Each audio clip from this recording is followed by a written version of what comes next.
last class we have seen what is electric flux and gas law and applications of gas law. So what is electric flux? Electric flux, how I can define electric flux? Electric flux is nothing but the number of electric lines of force crossing a given area. That we call it as electric flux. What is the gas law relates to? Gas law relates about the electric flux and the net charge enclosed by a closed surface. That we call it as the gas law. So what it tells us, gas law phi equal to Q by epsilon naught. That is the electric flux. The total electric flux over a closed surface will be equal to 1 by epsilon naught times the net charge enclosed inside the surface. That we call it as the gas law. Here, some questions are here to understand about the electric flux. So here I have a closed surface. It is enclosed by a unique negative charge. Here I have a closed surface surrounding the unique negative charge. Can you tell me how will be the electric flux in the closed surface which is enclosed by a unique negative charge? We know that by gas law phi equal to Q by epsilon naught. So how I can write this now? What is the total electric flux enclosed in the closed surface? Here what is the value of Q given? Q equal to, it's a unique negative charge. So Q is 1 coulomb. So how I can write the total electric flux? It is given by phi equal to 1 by epsilon naught. Now, if there are two charges enclosed, here I have two charges of magnitude same Q and Q. So here I have two like charges. Can you tell me what will be the total electric flux inside the closed surface enclosed by two charges of magnitude Q and Q? This is given by, you want to find out first the net charge. How to find out the net charge enclosed by a closed surface? This is given by the algebraic sum of the two charges, or how many number of charges present there. So you have to take the algebraic sum of the charges present inside a closed surface.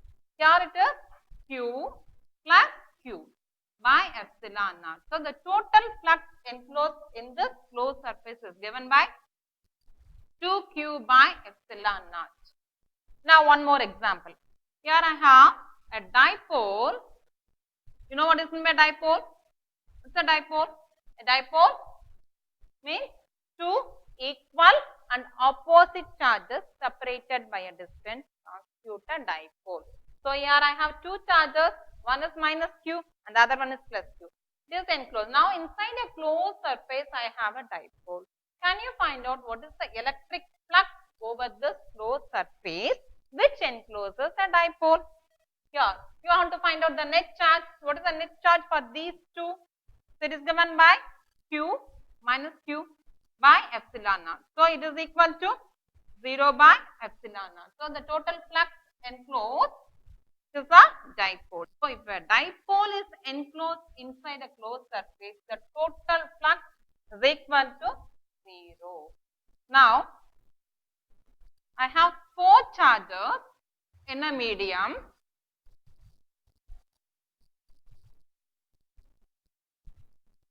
This is Q1, Q2, Q3 and Q4.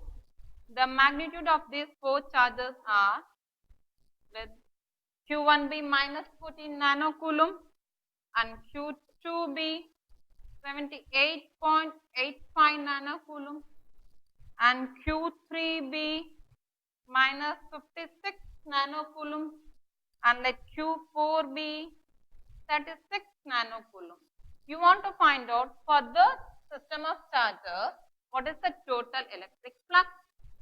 Can you find out? So what do you have to do? How many charges are enclosed within this surface? Within this closed surface we have only three charges. What are they?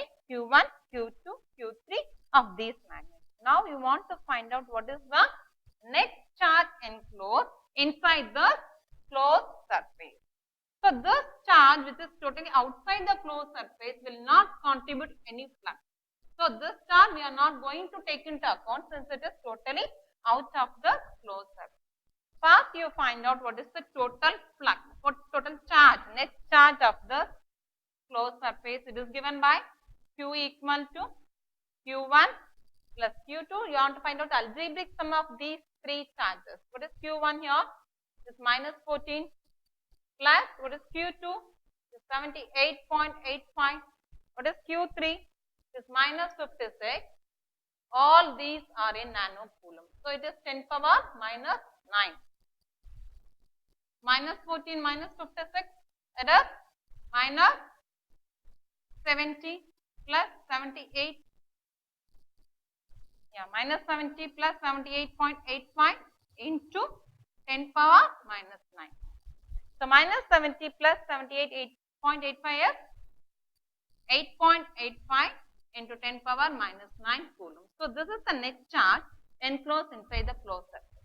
Once you have calculated the net charge, you can easily find out the electric flux using the Gauss law. So what does the Gauss law tells you? Total flux enclosed by a closed surface will be equal to 1 by epsilon naught times the net charge. So it is given by Q by epsilon naught. Now you know what is meant by epsilon naught and the net charge. So it is given by 8.85 into 10 power minus 9 by 8.854 into 10 power minus 12. This is the value of your epsilon naught, permittivity of free space. So here it will be equal to 1. Approximately I can write this as 1 into 10 power minus 9. If it goes to the numerator, it will become plus 12. So it is equal to 10 power 3. Can you say the unit for electric flux? For charge it is coulomb. Here for epsilon naught it is m square 3 power minus 1. So how I can write this? So I can write this as C square and power minus 1 m power minus 2 1 coulomb gets cancelled. So what is the remaining? N m square 3 power minus 1. So the total electric flux enclosed in this closed surface is given by phi equal to 10 power 3 Newton meter square coulomb power minus 1. So by this you can understand how to calculate the total electric flux inside a closed surface. Now if I have a closed surface without any charges enclosed, here I have a electric field.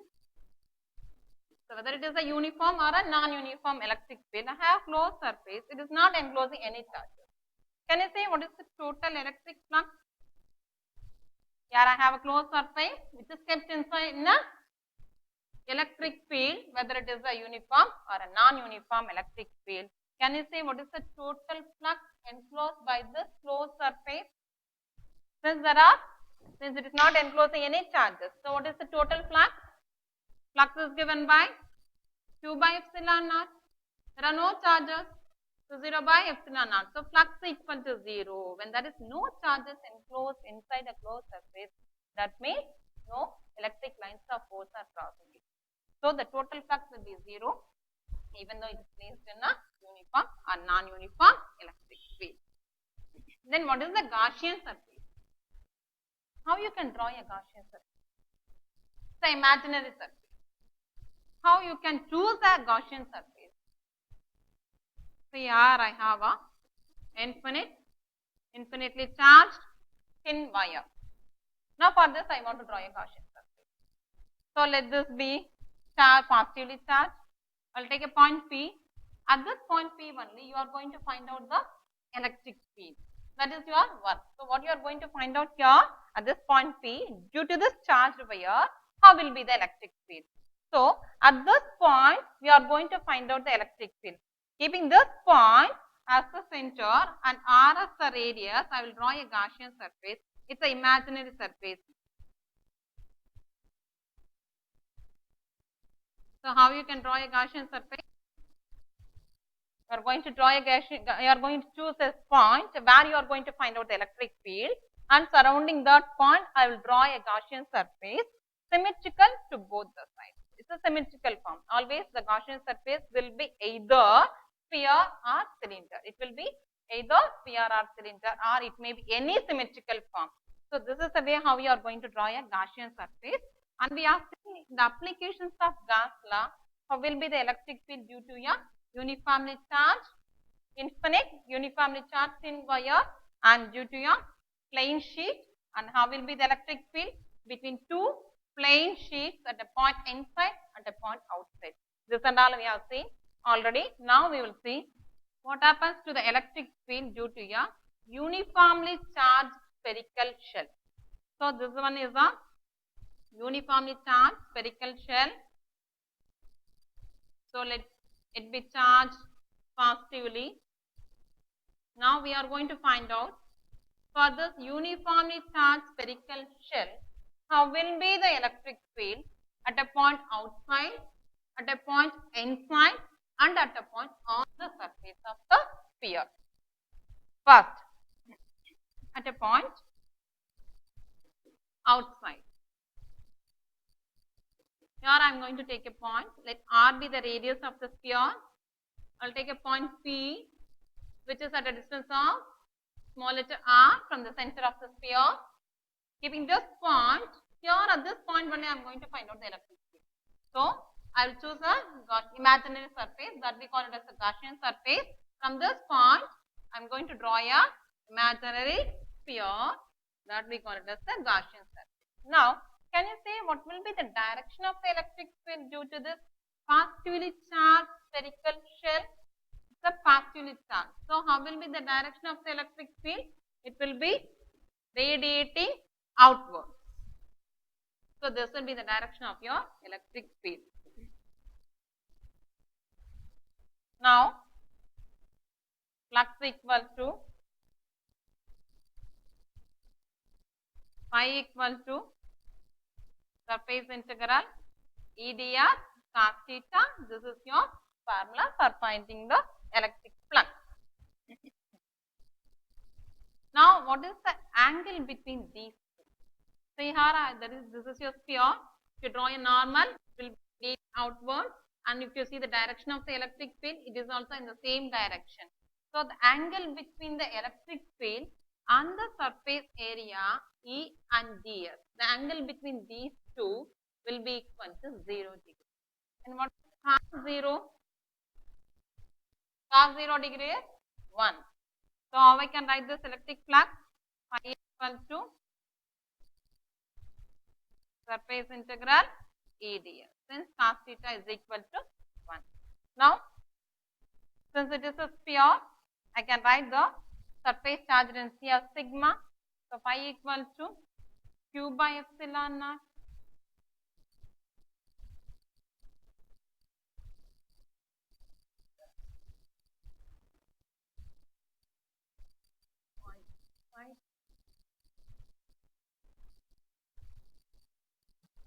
Point on the sphere. I'll take a spherical shell of radius capital letter R. I have a point here that is distance of R from the center.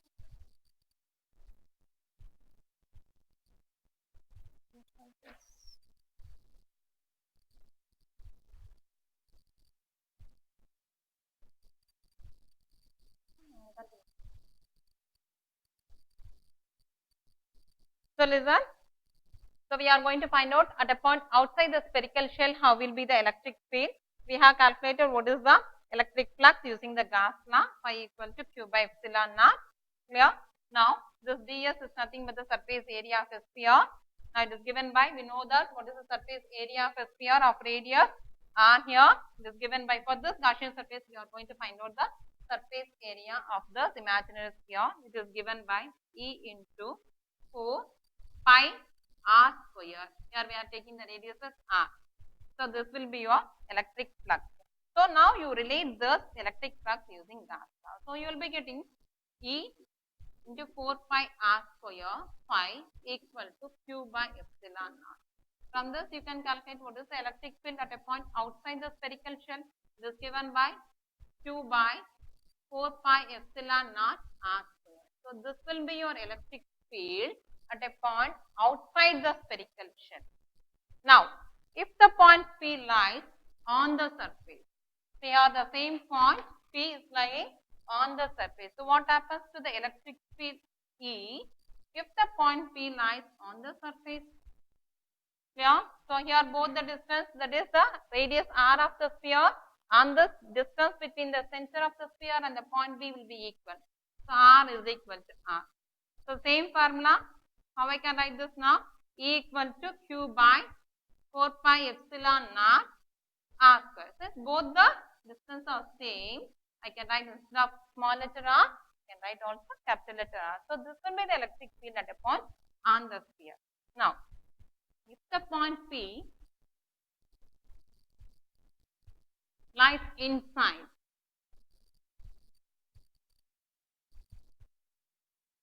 same spherical shell of radius r, now the point P is here, this is at a distance of r from the center. Keeping this point where you are going to find out the electric field, you are going to draw a imaginary surface that we call it as the Gaussian surface. Now for this you are going to find out what is the electric field at the point P, which is inside the spherical shell. The point P is inside the spherical shell. Now it is a uniformly charged spherical shell. Now inside this uniformly charged spherical shell, no charges are included. So here Q equal to 0. We know that E equal to, or the gas law is E ds equal to Q by epsilon naught. Please find what is the surface area of sphere? Here the surface area of the sphere is nothing but 4 pi r square equal to Q by epsilon naught. And no charges are included. So I can write this E equal to 0 by epsilon naught into 4 pi r square, nothing but 0. So the electric field is 0 at a point inside a charged spherical shell. That means it's a charged conductor. Inside a charged conductor, how will the electric field? It is 0. So this fact we are going to use in our day-to-day life. What is the fact we are getting from this case or from this example?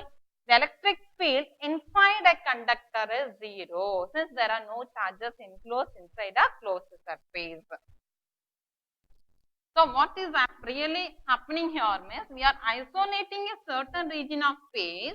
This space is isolated or separated from the external field. Thus we call it as the just a minute.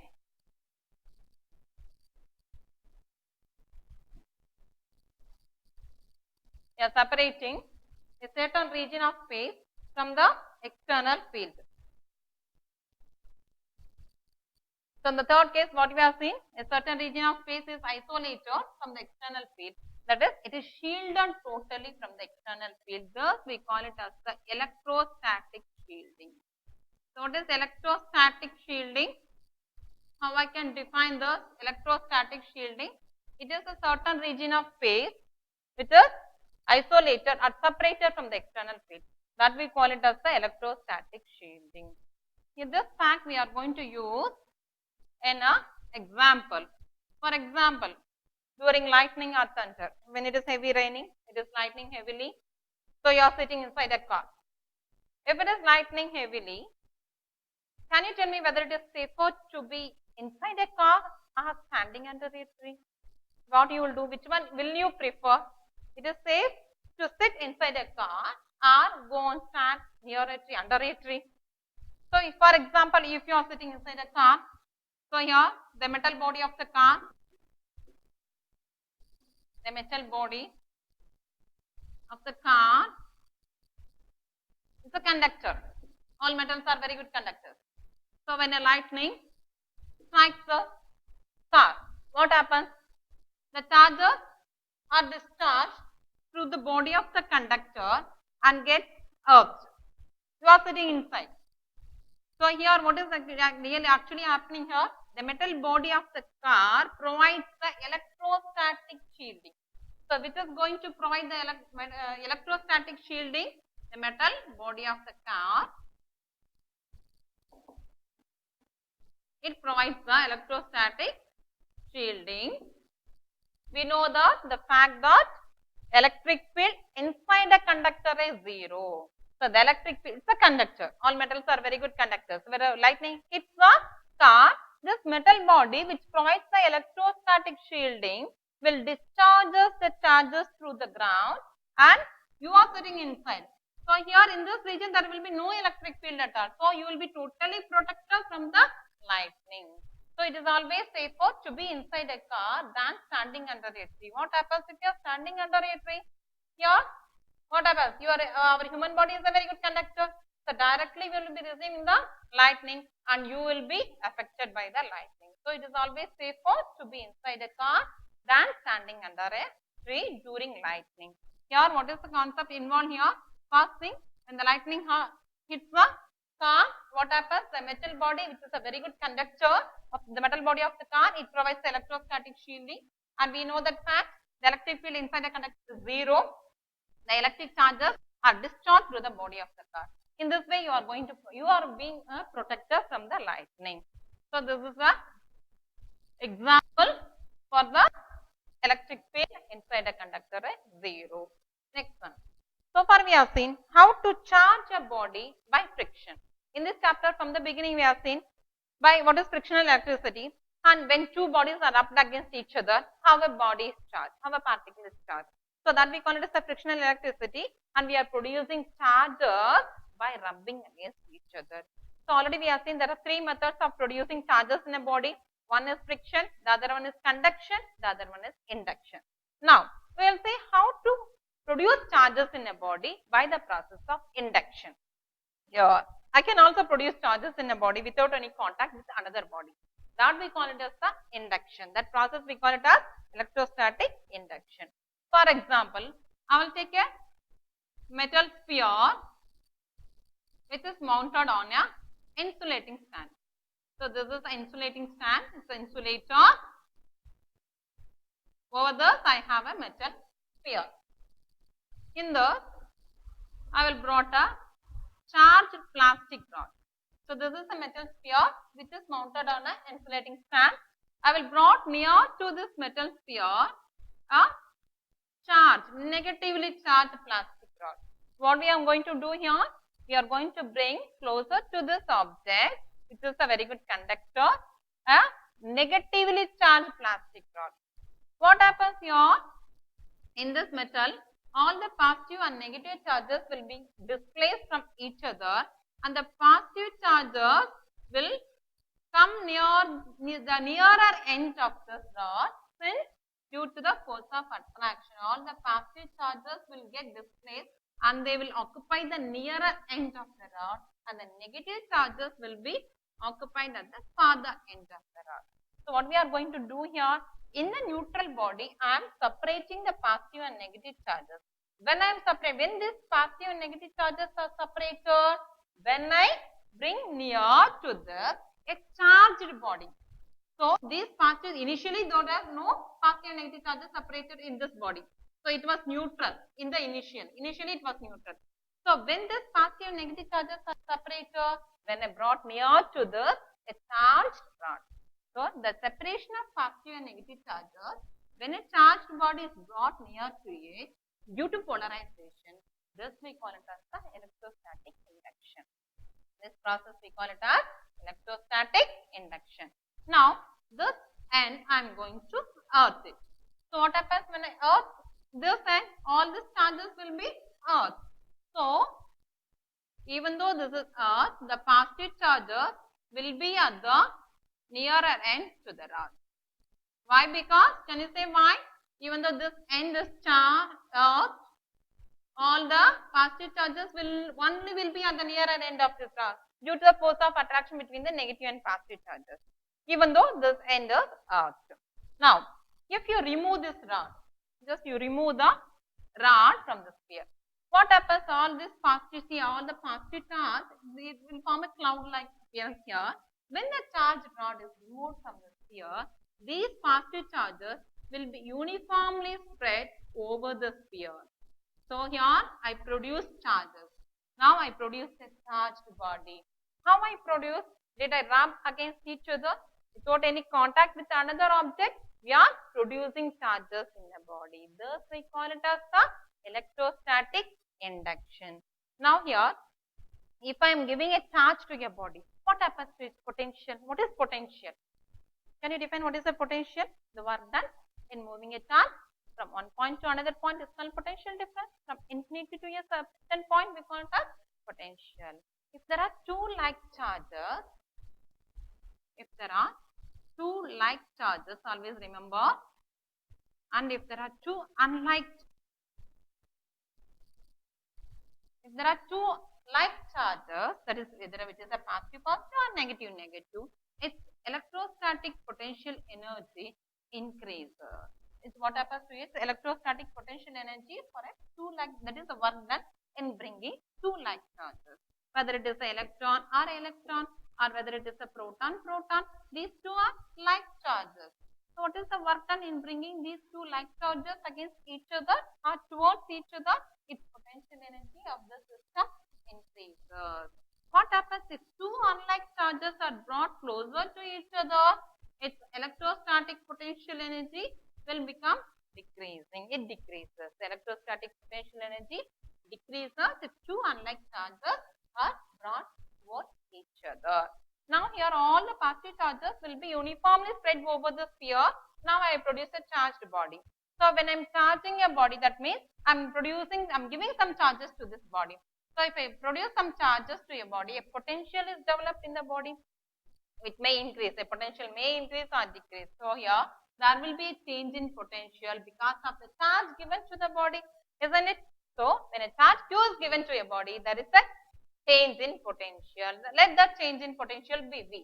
If I give more amount of charges to this body, so initially I give only Q amount of charges. Then again I am giving more amount of charges to the same body.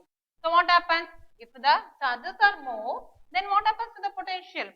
Obviously it will also increase simultaneously. It will also increase directly. So the charge given to a conductor will be directly proportional to the potential developed in the conductor. These two will be directly proportional to each other. So the charge produces more means the potential will also be more. So if I want to put equal to, I should introduce a constant of proportionality. Here let C be the constant of proportionality. Here we see, we call it as the capacitance of a conductor. It is given by C is equal to Q by V. C is equal to Q by V. Now, we have seen here how to charge a body by the process of induction. Now, when I am charging a body, I just have taken the charged body. Now, this process of induction is always preferable compared to other two processes. So, how I can charge a body? By three ways I can charge. One way by friction, by conduction, by induction. Now, we have seen how to produce a charged body by the process of induction. See, this process, the induction is more preferable than other two processes. Why? Because the same charged body, I can use it so many times for charging another body without any loss of charges. That is the main advantage of this process, this electrostatic induction. Now, in this electrostatic induction, if this charged body is removed and it is not air, will the charge stored in the body will remain the same or it will become zero? Now, I charged a body by the process of electrostatic induction. I removed the inducing charges. The charges induced here, we call it as induced charges. Induced charges. So, the charges produced by this process of electrostatic induction are called induced charges, and the charges which are responsible for this process, this we call it as the inducing charges. Always remember, if a conductor is charged by the process of induction, the induced charges I will take it as Q dash. Let the inducing charges be Q. And if a conductor is charged by this process, this induced charges and inducing charges will be the same. So, how many charges? What will happen if a conductor is charged by this method? The induced charges and the inducing charges will be the same. But if I charge an insulator, that is a dielectric, here what happens if an insulator is charged by this process? This induced charges will be less than the inducing charges. Just you understand. So, what happens when a conductor is charged by this process? Both the induced charges and inducing charges will be the same. But if an insulator, that is a dielectric, is charged by this process, the induced charges will be less than the inducing charges. Now, a question is that what happens to the charges for it's a capacitor. Now, this we call it as a capacitor. Capacitor is nothing but a thing to store the charges. So, it's a capacitor is a device used to store the charges. We are not going to move any charges in a capacitor. Just we are going to store the charges. That device we call it as a capacitor. So, for example, I have ideal capacitor. I charge the ideal capacitor. If the inducing charges, if the source of charge is removed, can you say what happens to the charges in the body? Will they remain to be the same, or will the charges in an ideal capacitor will become 0?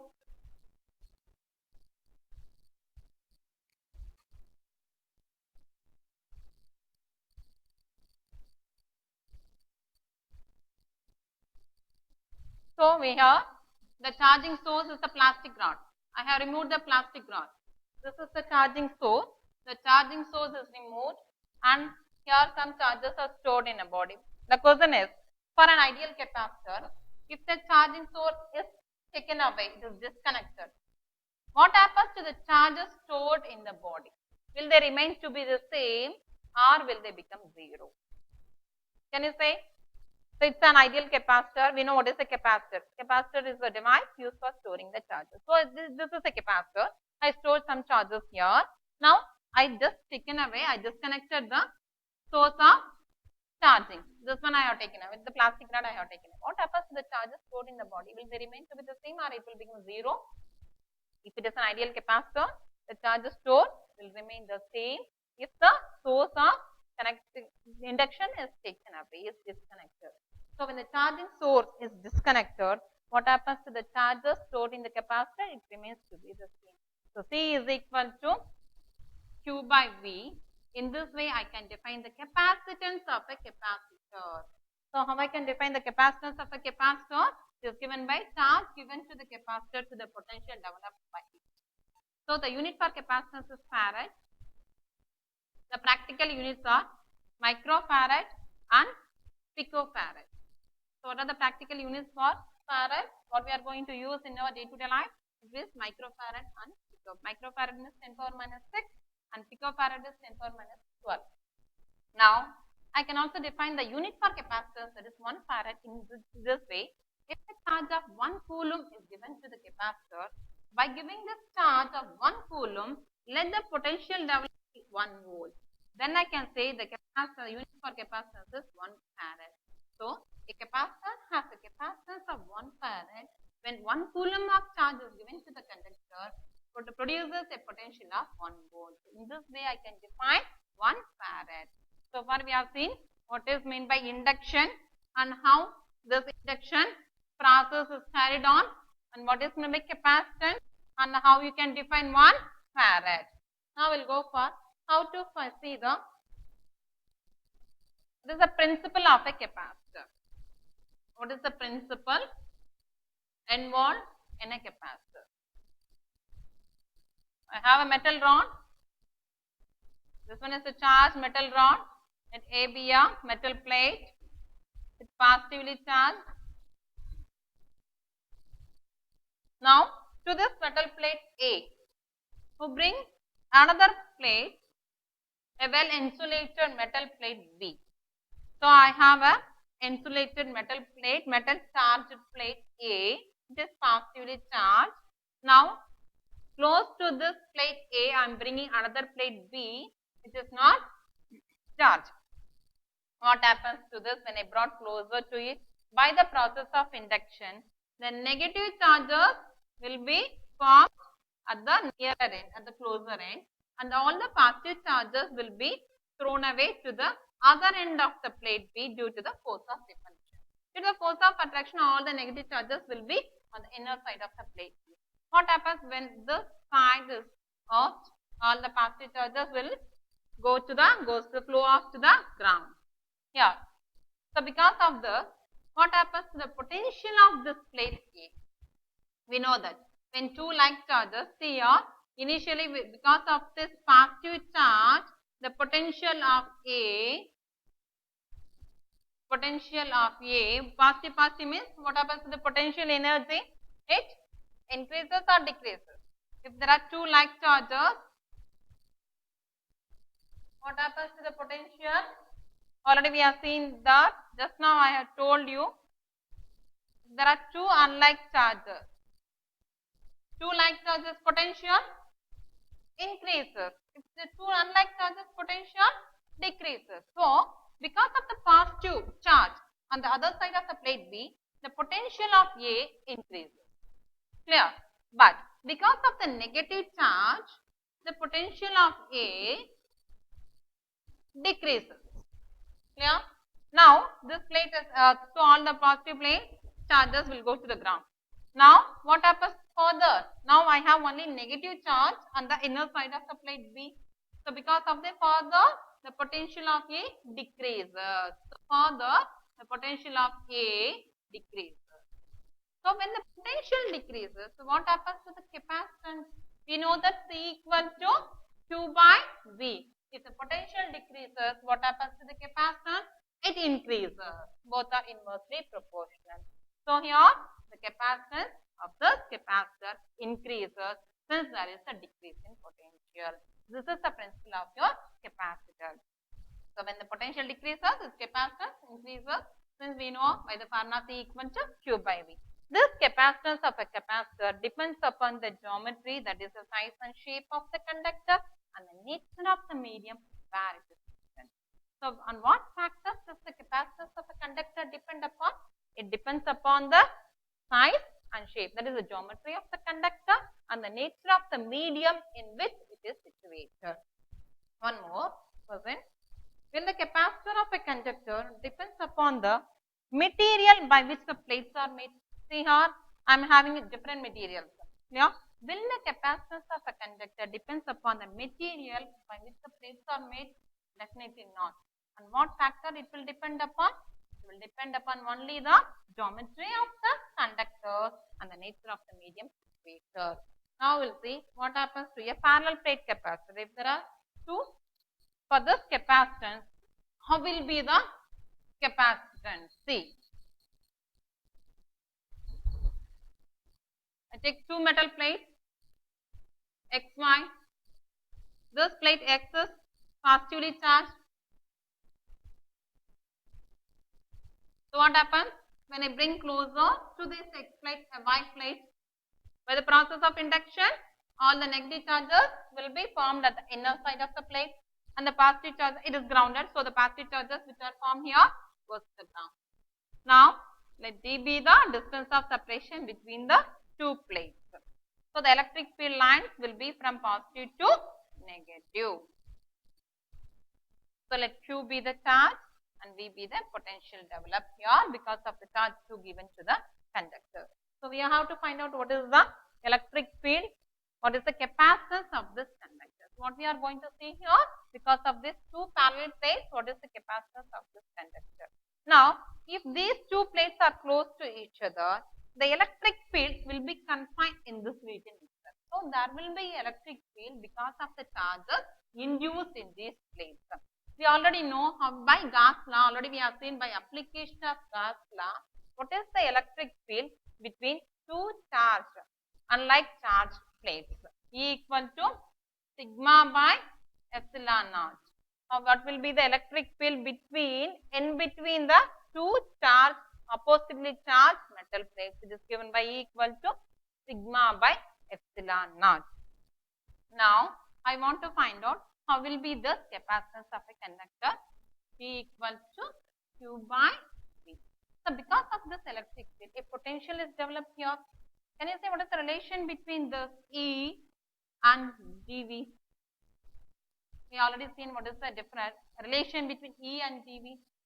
E equal to electric field, I can also write in the beginning we have seen E is equal to F by Q. What is the one more formula relating this electric field and the potential? E equal to minus dV by dr. The electric field is negative potential gradient. From the, can I write what is dV? dV equal to minus E dr. So, this will be the change in potential When I give a charge, for example, initially it has a charge Q. Because of the charge Q given to the conductor, let me be the potential developed. Now I give a additional charge dQ. Because of this additional charge, further potential increases. So first find out E is given as E equal to sigma by epsilon naught. Now I want to find out what is the V, that is the total potential developed because of the charge dQ given to the plate. So V is, if I integrate this dV between the limits V to 0, I can find out the total potential developed. Then I will find out, I will substitute here, I will find out the capacitance of the capacitor. So here V2 0, this is dV here, minus E dR. E is given as sigma by epsilon naught. So substitute that. E equal to potential V is equal to integration of d to 0 minus sigma by epsilon naught dr. Here minus sigma by epsilon naught is constant, take it out, and if I integrate only this dr, I will be getting one r. Then limits are d to 0. So substitute that, minus sigma by epsilon naught 0 minus d. So just I have taken the constant out, I integrated this dr, you will be getting r, and you substitute the limits, upper limit minus lower limit. So it will be minus sigma by epsilon naught minus d, which is equal to sigma d by epsilon naught. So by giving an additional charge of dq, I am producing a potential difference. So how much potential we have developed? The sigma d by epsilon naught. You substitute this v in this formula, C equal to Q by V. We know that what is the formula for finding the capacitance? C equal to Q by V. Substitute this here, C equal to, so here let sigma be the surface charge density of the two plates. What is sigma? This is a symbol for surface charge density. It is given by the formula charge per unit area. From this, can you find out what is Q? Q is given as sigma A. So I can substitute in the place of Q sigma A by V is sigma d by epsilon naught, sigma d by epsilon naught. Sigma gets cancelled. Then this epsilon naught goes to the numerator. So C equal to epsilon naught A by B. So this will be the capacitance of a parallel plate capacitor. Now, in between the parallel plate, what happens if I introduce a dielectric? Shall we see that? So C equal to epsilon naught A by D will be the capacitance of a parallel plate capacitor. In between the two plates, what happens if I introduce a dielectric? Here I have two plates. One is positively charged, the other one is negatively charged. Let plus sigma be the surface charge density for this plate, and minus sigma be the surface charge density for this plate A and B. In between, I have a dielectric, so it is positively charged. This one is negatively charged. So in between the two parallel plates, I have a dielectric. So what happens by the process of induction? The positive and negative charges get placed here, and all the negative charges will be at this end, and all the positive charges will be at this end. Now, initially, because of these two charges on these two plates, let E naught be the electric field. So, what is E naught? E naught is the electric field due to these two charges on the parallel plate. Now, these charges we call it as induced charges. How these charges are formed? Because of the process of electrostatic induction, the charges are induced in this dielectric. So that is why these charges are called induced charges. These induced charges, they will have their own electric field, isn't it? Let EI be the induced electric field because of the charges induced in the dielectric. This induced electric field will be flowing in a direction opposite to the direction of the initially existing electric field. So what happens to the resultant electric field? Will it be greater or less than this A naught? So what happens to this resultant electric field? Definitely this resultant electric field will be less than the initial electric field, that is E naught. So this resultant electric field will be equal to E naught plus or minus EI. So the resultant electric field decreases because of the dielectric space in between the two parallel plates of the capacitor. See, the plates of a capacitor may be in the shape of a square or rectangle or spherical or sphere also. Now, what happens in a dielectric? What we have seen, the resultant electric field decreases because of the dielectric kept in between the two plates. We will see what happens to its capacitance, whether it decreases or increases to a parallel plate capacitor when a dielectric is introduced. So, here I have two plates. Let this plate be X, let this plate be Y. And this plate is on. This is given a positive charge. This is plus Q and plus sigma with surface charge density. And because of the process of induction, the negative charges will be formed on the closer end to the plate X, and the positive charges are ground since it is earth. Now, let G be the distance between the two plates X and Y, and I am going to introduce the dielectric in between the two parallel plates. What we are going to do? We are going to introduce the dielectric in between the two parallel plates, and we will see what happens to the capacitance of this conductor, of this capacitor. So, it is a dielectric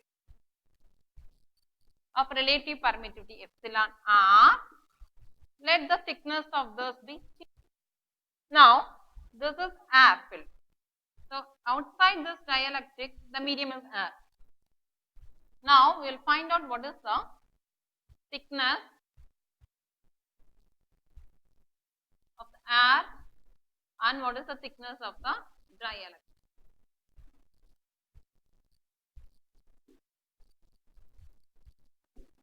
Can you say what is the thickness of the air here? This is not D. Thickness of the dielectric is, it is given as T. So, the total is D minus the thickness of the dielectric gives you the thickness of the air medium. So, I can write the thickness of the air medium as D minus T. So, because of the charges induced, there will be electric field. The electric lines of force will be passing from positive charge to negative charge. We know that by an application of Gauss law, how will be the electric field between the two oppositely charged plates? It will be given by E equal to sigma by epsilon naught. Then because of this electric field, there will be a potential developed in this. Let E be the electric field due to air medium, and let E prime be the electric field due to the dielectric medium. It is given by E equal to sigma by epsilon naught epsilon r. Clear? Now, we will find out what happens to the potential developed because of the electric field between the two charged metal plates. This is given by the potential due to this electric field E, that I can write it as R plus the potential due to this dielectric, because of the dielectric. We know that V equal to E D. Already we have seen V is equal to E into D. So, I can write this as E into the distance of the air is D minus T ED plus here E dash into the thickness of the dielectric. Now, we have substitute the values of E and E dash here. What happens to the potential here? Why I am calculating the potential? Since we know that C equal to Q by V. Find out the total potential developed because of introducing this dielectric in between.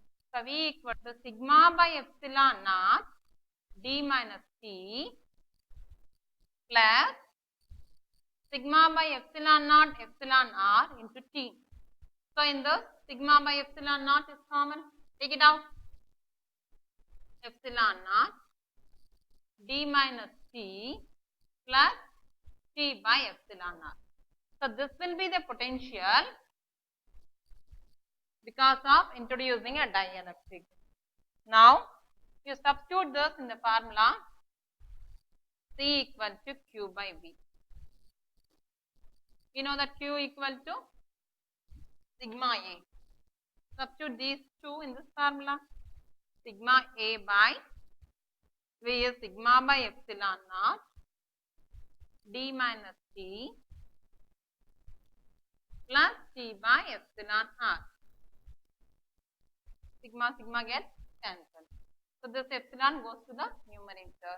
So finally, what is the capacitance C? C equal to epsilon naught A by d minus t plus t by epsilon naught. So this will be the capacitance of a capacitor when a dielectric is introduced in between the two metal plates. So this is the value of a capacitor. We know that this epsilon r equal to 1. For RR vacuum, the epsilon r value is 1. But for any other medium, this epsilon r is greater than 1. If it is for any other medium, what happens to the value of epsilon r? It is greater than 1 for any other medium than R, other than air. Now I will compare the capacitance of an air-filled capacitor and the capacitance of a dielectric filled capacitor and the capacitance of a air and both dielectric. Now we have seen what is the capacitance for a air-filled capacitor. That is, if the medium between the two plates is air, then that capacitance is given by epsilon naught A by D. If the medium is fully filled with dielectric, that is, the medium between the two plates is occupied by a dielectric. It is given by epsilon naught R A by D, because we know that epsilon equal to epsilon naught into epsilon R. Then let this capacitance be C dash.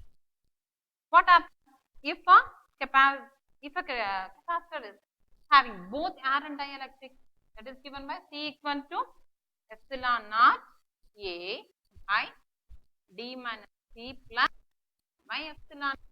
Here in between the two plates I have both air medium and a dielectric medium. If that is the case, what happens to its capacitance? It is given by this formula. Now you compare these two formulas, that is capacitance of air dielectric field and air field. It is given by epsilon naught A by D into epsilon naught A, D goes to the numerator. So here epsilon naught A and D gets cancelled. This is the remaining. C dash by C is equal to epsilon R. So what is C dash here? Capacitance of a dielectric filled capacitor. It will be equal to epsilon R times the capacitance of an air filled capacitor. So what happens to the capacitance when a dielectric is introduced in between the two plates? Can you say what happens to the capacitance? Whether it increases or decreases. So what is the effect we are going to see? By introducing a dielectric fully in between the two plates of a capacitor. Here I have a dielectric in between the two plates of a capacitor. By introducing a dielectric fully, what happens to this capacitor? It is increasing by epsilon r times, because we know that epsilon r is greater than 1 for a dielectric medium other than air. For air it is equal to 1. So what is the conclusion we are getting from the capacitance of a dielectric filled capacitor increases, that is, by introducing a dielectric in between the plates of a capacitor, its capacitance increases. So how it increases? It increases by epsilon r times the capacitance of an air filled capacitor. This is the conclusion you are getting by increasing the capacitance of by introducing a dielectric in between the plates of a capacitor. Only one more.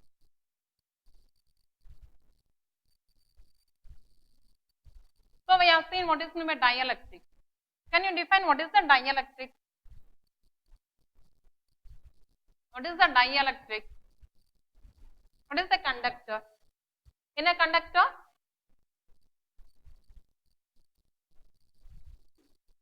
what is the dielectric? Or insulator.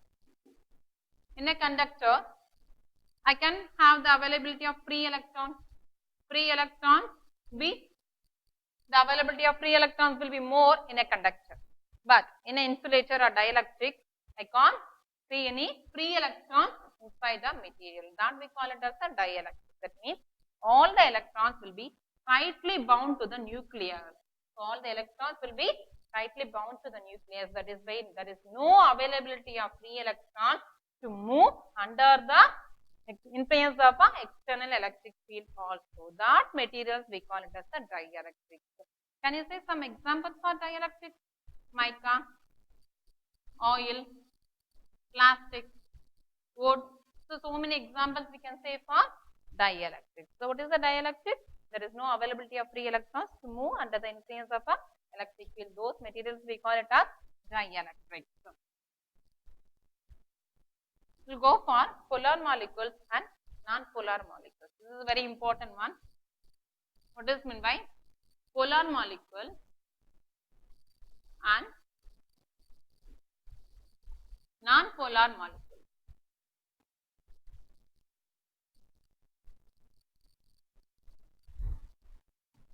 See, for a polar molecule, the electron cloud, the centers of gravity of the positive and the negative charges.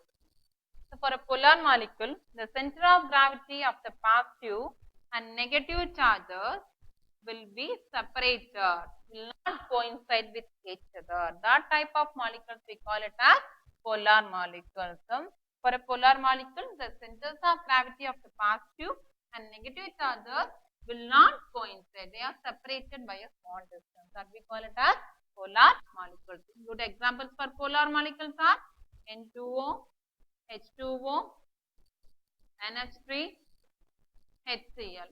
These are very good examples for polar molecules, since in all these molecules the centers of gravity of the positive and negative charges do not coincide with each other. So since they are not coinciding with each other, they are separated by a very small distance, that is they are displaced by a very small distance. So they will constitute a dipole. So this is nothing but a dipole. So since they are already having a dipole, I can say all these polar molecules are having permanent dipole moment. All the polar molecules will have permanent dipole moment. Now, since they are having a permanent dipole moment, what happens when this polar molecules are kept in an electric field? So, when there is no electric field, this polar molecules will align themselves in a random manner like this. The negative, positive, and one more it will be like this. Negative, positive. So, when there is no field, the polar molecules will be aligned themselves in a random manner. So, what happens to the net dipole moment? It won't have any net dipole moment. That is, net dipole moment for a polar molecule in the absence of field will be 0. Net dipole moment, they don't have any net dipole moment in the absence of field, since they are aligning themselves in a random manner. What happens when these polar molecules are placed in an electric field of intensity E? So already the positive and negative charges get displaced from each other. Now I am going to place these polar molecules in an external field of intensity E.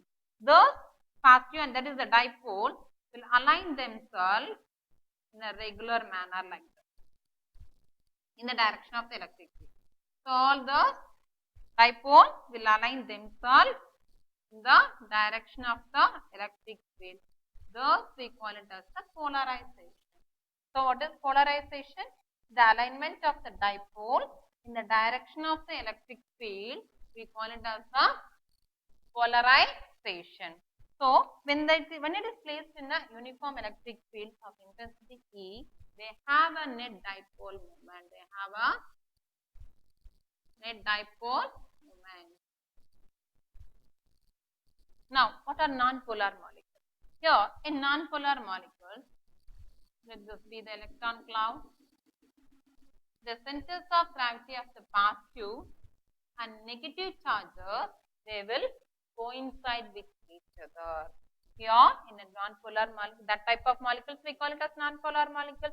If the centers of gravity of the positive and negative charges coincide with each other, those molecules we call it as non-polar molecules. Examples for non-polar molecules are N2, H2, O2. These are very good examples for non-polar molecules. Since here they are not displaced, they are not separated by very small distance, can you say will they have a dipole moment? Definitely for a non-polar molecule they don't have a permanent dipole moment. So they don't have, why they don't have permanent dipole moment? Since the centers of gravity of the positive and negative charges are not separated by distance, they do not have permanent dipole moment. What happens when these non-polar molecules are placed in the electric field? What happens to this? When these non-polar molecules are placed in the electric field, the positive and negative charges get displaced from each other and they will get a dipole moment. The dipole moment, we call it as the induced dipole moment, since as it on its own it don't have any dipole moment. We are inducing to align themselves in the direction of the electric field when they are placed in the electric field. Now what happens to this non-polar molecule when it is placed in the electric field? These centers of gravity of the positive and negative charges get displaced from each other. At that time they will gain the dipole moment. So this dipole moment, since it is induced by placing it in electric field, we call it as the induced dipole moment. So they don't have permanent dipole moment, they have only induced dipole moment.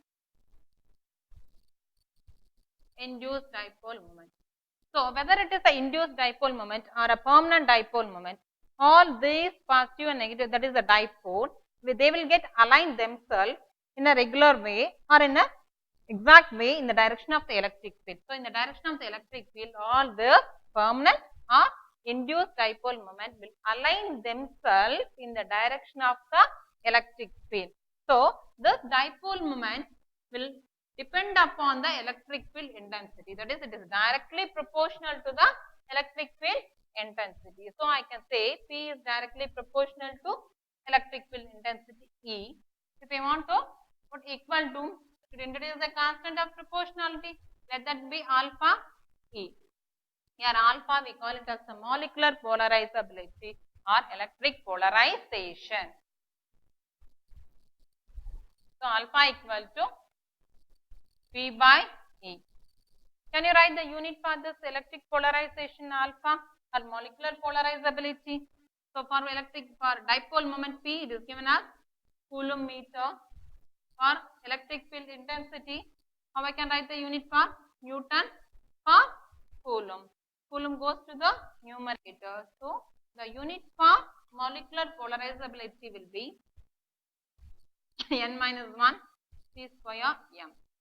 So this will be your unit for molecular polarizability or electric polarization. So these two are very, very important, polar molecules and non-polar molecules.